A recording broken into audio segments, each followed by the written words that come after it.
हमारा आज का विषय है रमण महर्षि का जीवन परिचय है। ठीक है, आज से हम जो योगियों का जीवन परिचय सिलेबस में है उनका अध्ययन करेंगे। ठीक है, उनके बारे में जानने का प्रयास करेंगे कि उनका जन्म कैसे हुआ, मतलब कब हुआ, कहाँ हुआ, और उन्होंने किस योग साधना पद्धति को अपने जीवन में अपनाया। फिर उन्होंने योग के क्षेत्र में क्या किया, मतलब उनकी कोई रचना है या नहीं है ना, क्या विशेष योगदान है योग के क्षेत्र में, इन सब के बारे में हम जानेंगे आगे। तो पहला आज का जो जिनके बारे में हम जानेंगे वे है रमण महर्षि। ठीक है, आप लोगों ने कभी नाम सुना होगा, नहीं सुना है कि नहीं सुना है? नहीं सर। किसी ने भी नहीं सुना है रमण महर्षि का नाम? ठीक है, सुने हैं सर। तो रमण महर्षि क्या है, साउथ के बहुत बड़े संत हैं, है ना। रमण महर्षि की जो उनको उपाधि मिली हुई है ना, किसने उपाधि दी हम बाद में देखेंगे नीचे। तो मुख्य रूप से जो आने लायक है आपके बोलते हैं पेपर में, मैंने इसको सामने ही देने का प्रयास किया हुआ है। ठीक है, जैसे उनका जन्म कब हुआ, 30 दिसंबर 1879 में। ठीक है, स्थान क्या है, तिरुचुली मद्रास, जो अब तमिलनाडु में है। ठीक है, इनका बचपन का नाम क्या था, जब वो पैदा हुए तब उनका नामकरण क्या किया गया था, वेंकट रमन अय्यर। ठीक है, उनकी माता का नाम था अगल मल। ठीक है, पिता का नाम सुंदरम अय्यर। ठीक है, ये उनका जन्म जन्म हो गया, स्थान हो गया उनके माता जी का नाम, पिताजी का नाम और जन्म स्थान। ठीक है, उसके बाद इनका शरीर त्याग महाप्रयाण इन्होंने कब किया है, 14 अप्रैल 1950 को, लगभग 70 वर्ष की उम्र में, रमण आश्रम तिरुवन्नमलई, ठीक है, भारत में है। उसके बाद योग पद्धति, इन्होंने किस साधना का अवलंबन लिया, किस साधना विधि को उन्होंने अपनाया। इन्होंने आत्मनिरीक्षण विधि, जिसको आत्मविचार बोलते हैं, अवलंबन लिया। इनका कोई गुरु नहीं था। ठीक है, इन्होंने इसी आत्मनिरीक्षण पद्धति या आत्मविचार से इन्होंने सिद्धि की प्राप्ति की या आध्यात्मिक ज्ञान इनको हुआ। ठीक है, इन्होंने इनका जब आप क्या बोलते हैं, इनकी जब शिक्षाएं आप देखेंगे या इनका जब वक्तव्य देखेंगे, इनमें अद्वैत वेदांत का जो दर्शन है वो हमको दिखाई देता है। ठीक है, तो यह भी पूछा जा सकता है कि इनका रमण महर्षि ने किस दर्शन को या उनके वक्तव्यों में किस दर्शन का मिलता है, कौन सा दर्शन प्राप्त होता है। तो इसमें अद्वैत दर्शन आता है। धर्म हिंदू धर्म में कही थी है। अन्य नाम इनका कुंभकर्ण क्यों पड़ा, क्योंकि बचपन में बहुत ज्यादा सोते थे, इसलिए लोग इनको कुंभकर्ण बोलते थे। इनके बारे में एक और बोला जाता है कि ये दक्षिणामूर्ति के अवतार थे। ठीक है, कोई बहुत बड़ा मंदिर है या जो दक्षिण में साउथ के भगवान, उनके अवतार के रूप में भी इनको कहा जाता है। ठीक है, साहित्य क्या है, इन्होंने लिखा नहीं है, लेकिन जो इनकी ये आत्मविचार की जो पद्धति है उसी को उनके शिष्यों ने ग्रंथबद्ध किया है, उन्होंने जैसे बताया है।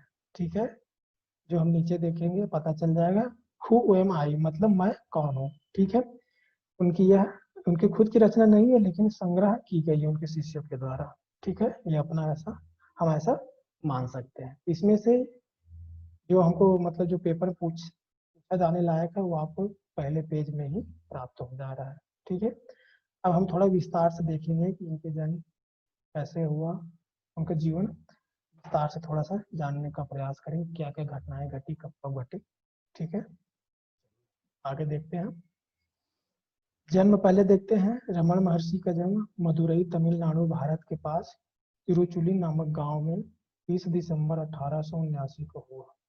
ठीक है, तमिलनाडु के मदुरई, मदुरई अब शायद जिला होगा, वहाँ तिरु तिरुचुली नामक गांव है, वहां पर 30 दिसंबर 1879 को हुआ। इनका जन्म अद्र दर्शन, भगवान शिव का प्रसिद्ध पर्व है, साउथ में मनाया जाता है, के दिन हुआ था।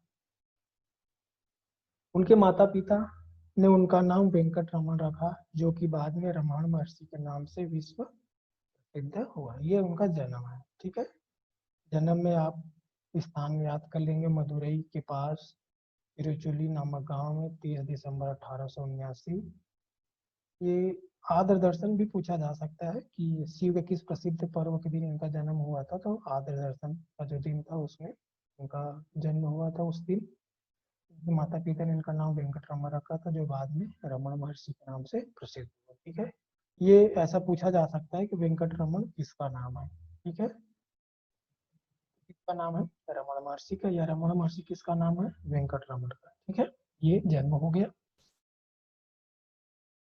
अब हम देखते हैं शिक्षा, उन्होंने शिक्षा कहाँ से प्रारंभ की, कितनी उनकी शिक्षा था, कहाँ तक उन्होंने पढ़ाई की थी और कैसे की थी। रमण प्रारंभिक शिक्षा के लिए तिरुचुली के प्राथमिक विद्यालय में ही गए, तो जहाँ उनका जन्म हुआ था, प्राथमिक शिक्षा के लिए वहीं गए। जब वह 12 साल के थे तब उनके पिताजी का देहांत हो गया, जिसके कारण पिताजी के देहांत के बाद वह अपने चाचा सुब्ब अय्यर के साथ मदुरई चले गए। उनके चाचा जी कहाँ रहते थे, मदुरई में, तो वो अपने चाचा जी के साथ वहाँ चले गए पिताजी के देहांत होने के बाद।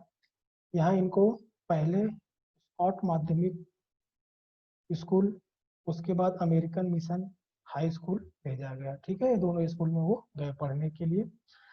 रमण महर्षि गंभीर बुद्धिमान और तीव्र स्मरण शक्ति के होते हुए भी अध्ययन के प्रति उदासीन छात्र थे।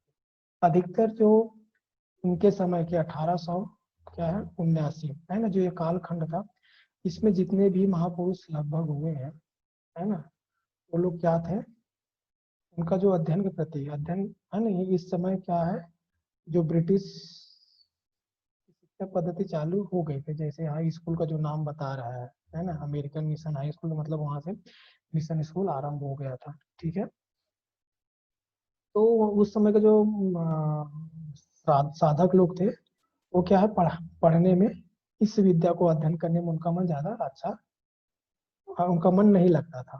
ठीक है, तो जैसे यहाँ हमको पता चल रहा है, ये हो गई शिक्षा। इसमें याद करने क्या लायक है, वैसे इसमें से स्कॉट माध्यमिक स्कूल और अमेरिकन मिशन हाई स्कूल अगर पूछा जाता है, तो ये गंभीर बुद्धिमान तीव्र स्मरण शक्ति के होते हुए भी वे क्या थे, अध्ययन के प्रति उदासीन।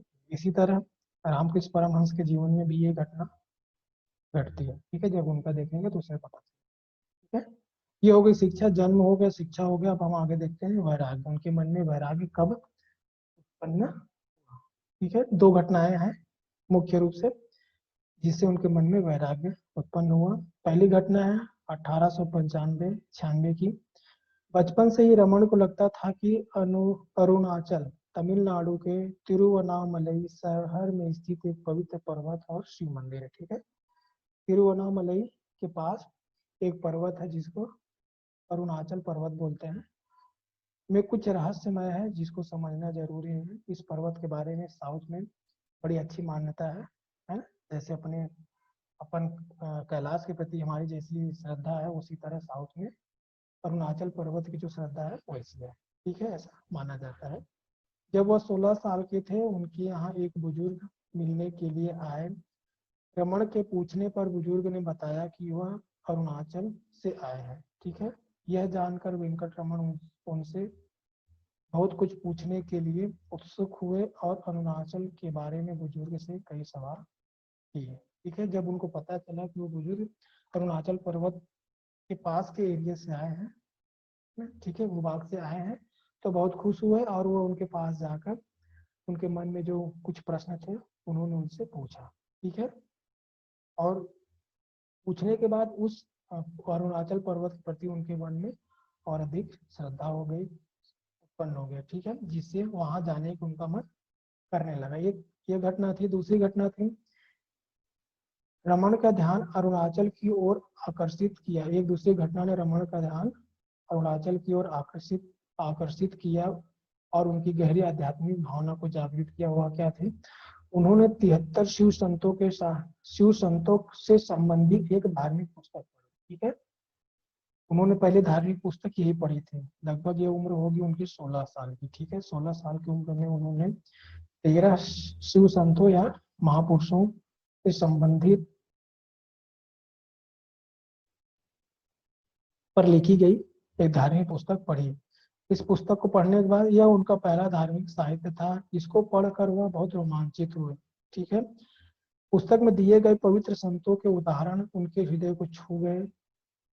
इसने उनके हृदय में त्याग और परमेश्वर के प्रति प्रेम की भावना को जागृत कर दिया। ठीक है, कभी कभी ऐसा होता है कि कोई पुस्तक हम को बहुत ज्यादा प्रभावित करती है। ठीक है, तो उसी तरह इनके साथ भी हुआ। इन्होंने जब इस साहित्य को जो महा 73 महापुरुषों के बारे में लिखी गई थी उसको पढ़ने के बाद वो बहुत रोमांचित हुए और यह पुस्तक उनका हृदय को छू ली, जिससे उनके हृदय में त्याग और परमेश्वर के प्रति प्रेम बढ़ गया। ठीक है, कभी कभी ऐसी घटनाएं होती महापुरुषों की जिसको सुनने के बाद जानने के बाद हमारे मन में भी ईश्वर के प्रति प्रेम बढ़ जाता है, विश्वास बढ़ जाता है और संसार के प्रति थोड़ा सा वैराग्य भी हो जाता है। ठीक है, कुछ ऐसी घटनाएं घटती हैं। तो ये दो मुख्य कारण थे उनके वैराग्य उत्पन्न होने का, जो सर्च करने के बाद पता चला। अब हम देखते हैं कि उनको आध्यात्मिक अनुभव कब हुआ। ठीक है,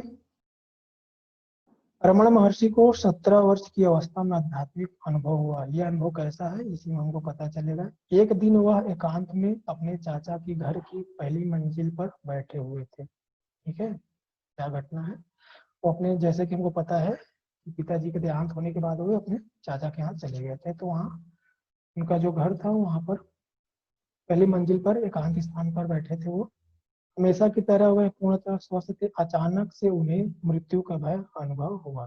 ठीक है, अचानक से उनको क्या हुआ, मृत्यु का भय होने लगा। उन्होंने महसूस किया कि वे मरने के लिए जा रहे हैं। उनको यह अनुभव होने लगा कि वे मर रहे हैं। ऐसा क्यों हो रहा था यह नहीं जानते थे, उनके साथ ऐसा क्यों हो रहा था वे यह नहीं जानते थे, लेकिन आने वाले मृत्यु से वे बौखलाए नहीं। ठीक है, उन्हें दुख नहीं हुआ, कोई विषाद नहीं हुआ कि वे मरने वाले हैं यह जानकर। ठीक है, उन्होंने शांतिपूर्वक सोचा कि क्या करना चाहिए। उस स्थिति में उन्होंने अब सोचा कि अब तो मैं मरने वाला हूँ, अब इस स्थिति में मुझको क्या करना चाहिए।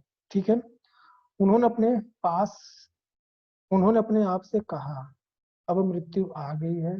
जब उनको पता चल गया कि मरने वाले, तो जैसे कि उन्होंने सोचा कि क्या करना चाहिए, तो उन्होंने क्या कहा, अपने आप से कहा कि मृत्यु आ गई है, इसका क्या मतलब है, वह क्या है जो मर रहा है। ठीक है, तो यहाँ पर उनका जो विचार का थे वो बदलने लगे। ठीक है, अब वो स्थूल सोच नहीं रही, अब उनकी सोच क्या हो रही थी, सूक्ष्म होते जा रहे थे धीरे धीरे। वह क्या है जो मर रहा है, जैसे कि हमको प्रश्न से ही पता चल रहा है, यह शरीर मर जाता है।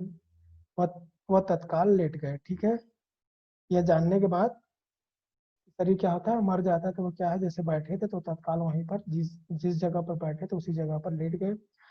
अपने हाथ पैरों को सख्त कर लिया, मतलब कड़ा कर लिया। ठीक है, सांस को रोक लिया, होठों को बंद कर लिया।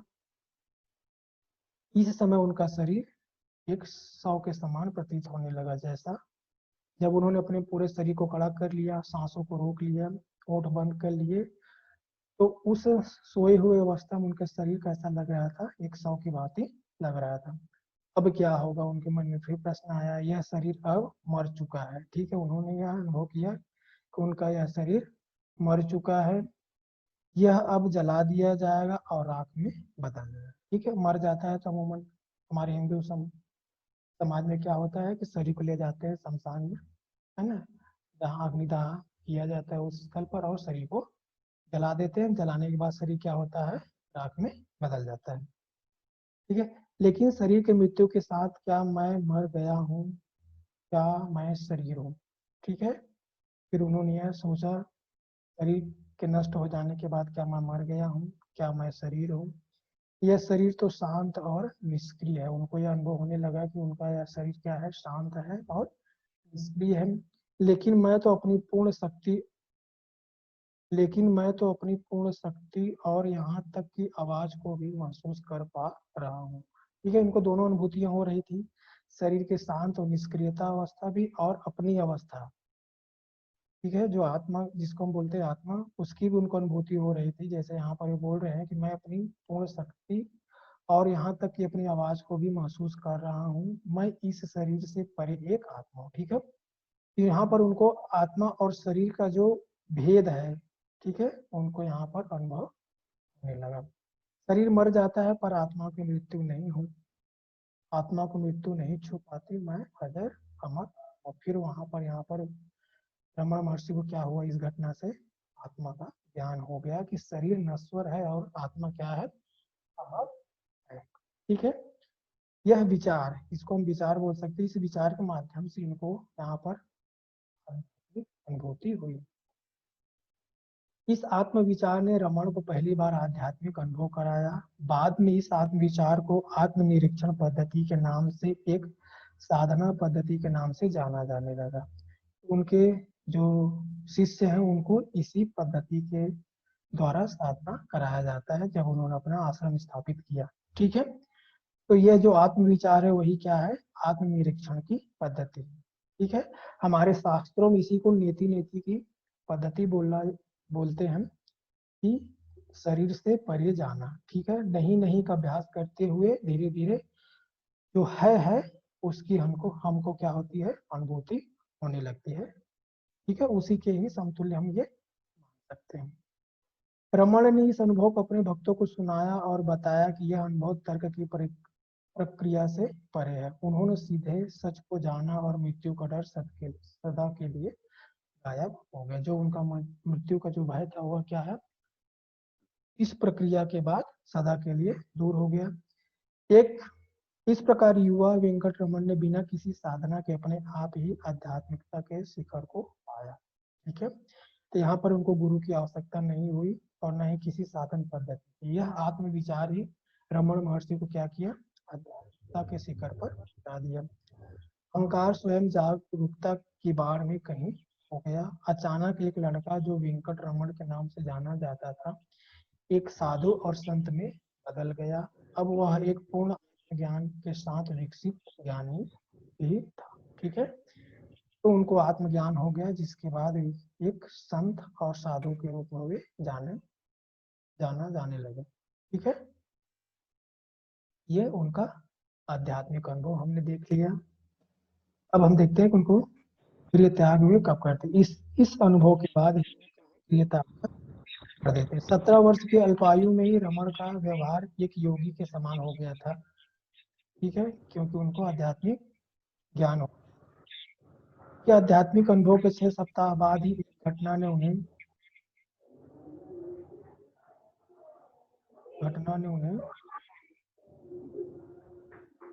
घर छोड़ने के लिए प्रेरित किया। रमण के अंग्रेजी के शिक्षक ने उनकी पढ़ाई की और उदासीनता को देखकर उन्हें एक अध्याय को 3 बार लिखने के लिए सजा दी। ठीक है, जैसे कि हमने पहले जाना कि रमण महर्षि क्या थे, पढ़ने के लिए पढ़ाई में उदासीन हो गए थे, वर्तमान पढ़ाई जो उस समय थी। तो यह उनके अंग्रेजी के जो शिक्षक थे देखे, तो उन्होंने इसके दंड के रूप में उन्होंने 3 बार एक अध्याय को लिखने की सजा दी। ठीक है, 2 बार तो लिख लिया, लेकिन तीसरी बार इसके निरर्थक को जानकर लिखना छोड़ दिया। कागज किताब एक तरफ रख दिए और आंख बंद करके ध्यान में चले गए। इसके बाद इन्होंने घर छोड़ने का फैसला कर लिया। उन्हें पता था कि उन्हें कहाँ जाना है। उन्होंने पवित्र अरुणाचल पर्वत की यात्रा आरंभ कर दी। उन्होंने घर वालों के लिए एक चिट्ठी लिखी जिसमें लिखा था, मैं भगवान की खोज में उनके आदेशानुसार जा रहा हूँ। ठीक है, इस घटना के बाद उन्होंने गृह त्याग कर दिया। अब उनकी शिक्षाएं थी क्या थी, इसके बारे में हम देखते हैं। रमण महर्षि जब अरुणाचल पर्वत पर गए तो वहां पर विरूपाक्ष नामक गुफा में रहने लगे। यहाँ पर उस रहने के बाद उनका वहाँ बहुत नाम हो गया। ठीक है, फिर उनसे मिलने के लिए भक्तगण आने लगे तो उनसे प्रश्न पूछते थे। कुछ प्रश्नों का जवाब वे इशारों से और बाकी का जवाब लिख कर देते थे। वे सदा मौन रहते थे, मतलब कम बोलते थे। उनका कोई व्रत नहीं था नहीं बोलने का, लेकिन कोशिश उनकी यही रहती थी कम से कम बोले। ठीक है, यहीं पर 1902 में शिव प्रकाशम पिल्लई नामक व्यक्ति रमण महर्षि के पास 14 प्रश्न स्लेट पर लिख कर आए। ठीक है, इन्हीं 14 प्रश्नों के उत्तर रमण की पहली शिक्षाएं थी। ठीक है, ये 14 प्रश्न क्या थे हमको अभी नहीं पता है। ठीक है, लेकिन इन्हीं 14 प्रश्नों को जो उन्होंने उत्तर दिया वही रमण महर्षि की क्या थी, पहली शिक्षाएं थी। इसमें आत्मनिरीक्षण की विधि है जो कि तमिल में नान यार, ये भी नोट कर लेंगे तमिल में क्या कहा जाता है आत्मनिरीक्षण को, नान यार।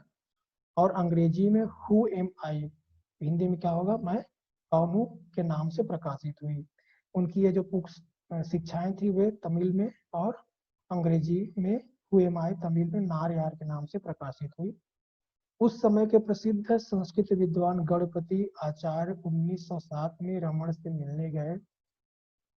उनसे अपने आध्यात्मिक संदेह पर बात की। गणपति आर्य ने बताया कि जो कुछ भी आध्यात्मिकता के बारे में पढ़ा जा सकता है मैंने पढ़ा, यहाँ तक कि वेदांत शास्त्र की भी मुझे पूर्ण समझ है।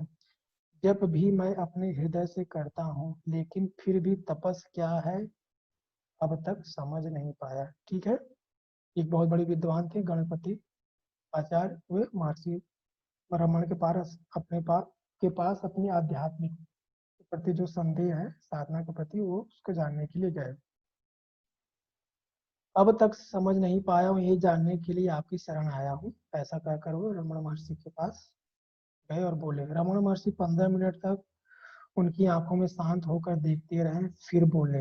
उन्होंने क्या बोला? अगर कोई यह देख पाए कि मैं के भाव का उद्गम कहाँ से होता है तो उसका मन उसी स्थान पर अवशोषित हो जाएगा।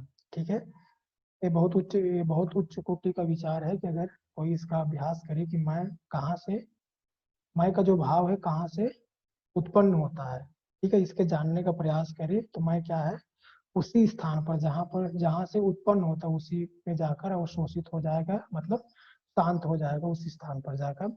यही तप कहलाता है। जैसे कि ये तप के बारे में जानने के लिए आए थे। अगर कोई देख पाए कि मंत्र बोलते समय मंत्र की ध्वनि कहाँ से पैदा होती है तो उसका मन उसी स्थान पर अवशोषित हो जाएगा, और यही तप है। ठीक है, मंत्र जब जब हम करते हैं, अगर कोई यह जानने का प्रयास करे कि ये कहाँ से पैदा होता है, मन क्या करेगा, वहीं पर जाकर शांत हो जाएगा।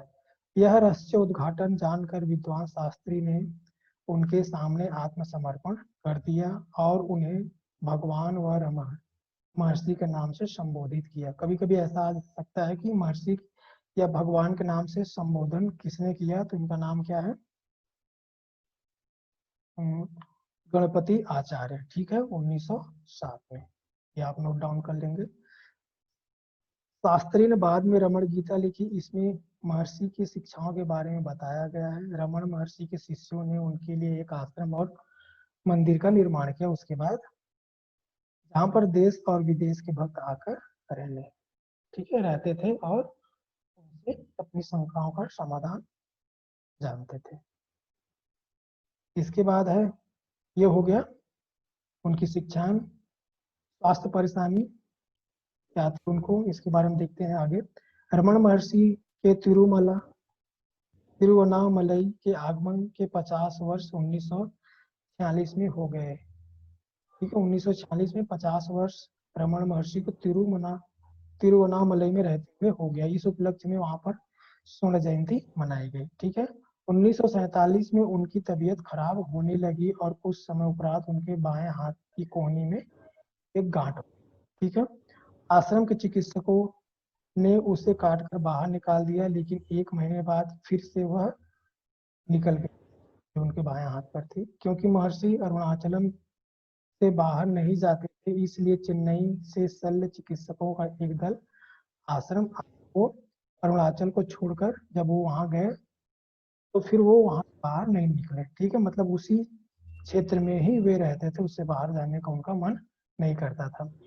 जब शल्य क्रिया आरंभ करने का समय आया तब चिकित्सकों ने रमण महर्षि को मूर्छावस्था में ले जाने को कहा, जिसे करने से उन्होंने मना कर दिया। है ना, मूर्छा के लिए जो दवाई दी जाती है, इंजेक्शन लगाया जाता है, उसके लिए उन्होंने मना कर दिया। शल्य चिकित्सक शल्य क्रिया करने में जुट गए, किंतु उनके सामने एक समस्या खड़ी हो गई। जब गांठ में स्थित मृत कोशिकाओं को काटते हैं तो दर्द नहीं होता, लेकिन जब जीवित कोशिकाओं को काटते हैं तो दर्द होता था। दर्द होने पर मूर्छावस्था में हलचल होती थी, जिससे चिकित्सकों को ज्ञात। ठीक है, तो बिना किसी दवाई के ही मूर्छावस्था में चले गए थे। उसी मूर्छावस्था में डॉक्टर थे उनकी गांठ की शल्य चिकित्सा कर रहे थे, ऑपरेशन कर रहे थे। किंतु महर्षि रमण के मुंह से सिसकारे भी नहीं निकलते थे। ठीक है, अतः डॉक्टरों की परेशानी यह थी कि पता कैसे लगे कि कौन सी कोशिका अमृत है और कौन सी जीवित। चिकित्सकों ने अपनी परेशानी रमन महर्षि के सामने रखी तो उन्होंने कहा, जिस शरीर पर तुम शल्य क्रिया कर रहे हो वह मैं नहीं हूँ।